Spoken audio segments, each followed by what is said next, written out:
Jajai ceng-celengan meresan rosor dituluykeun marabi inguan. Halo Besti, kembali lagi ke rutinitas ibu rumah tangga. Waktu udah menunjukkan burit ieu teh Besti. Tapi wayah gini karek nyaitan ceng-celengan batur mangeus deh di tilepannya Besti. Iya dah kalian mah hebat, kalian mah rajin. Salut deh sama kalian yang rajin. Angin di dieu mah ngegelebuk Besti, tapi hareudangna sangat membara. Jajaitna ayeuna mah sudah beres, mari kita pulang. Kela-kela Besti, ieu teh ngomong-ngomong hari pertama ngonten di luar Bestinya.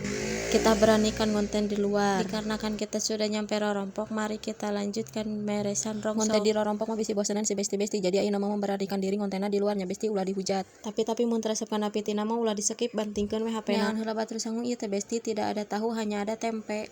Tak ieu we dina katil Besti ieu teh teuing naon da buatan si suami cigana mah jeroan tapi lain jeroan segitiga Besti. Jeroan naon cing Besti? Adat ieu teh di papasakana geus ari sanguna eueuh tu ayeuna mah urang lanjutkeun ngisikan heula Besti. Tu barudak di luar sedang ngalalajokeun bibi ngonten nya ngonten geulis. Ieu si suami dijeng ngajak idian segala. Jadi atuh suami meni jeung keur ngisikan jeung naon deuh. Tapi bohong dikait kenapa ku ieu teh Besti untung teu soek oge. Singkat cerita geuning Besti ngisikanna geus beres ayeuna mah hayu we urang tagenkeun urang mengejo karena cekokomnya sudah dijetrekeun. Ayeuna mah urang lanjut marabi inguan teh Besti. Kela-kela urang iklan heula tuh jeung aya nu manggung naluhurkeun teh. Untung loba sangu sesa Besti ieu teh jadi dipareupkeun ka inguan. Sakitulah nya Besti bye.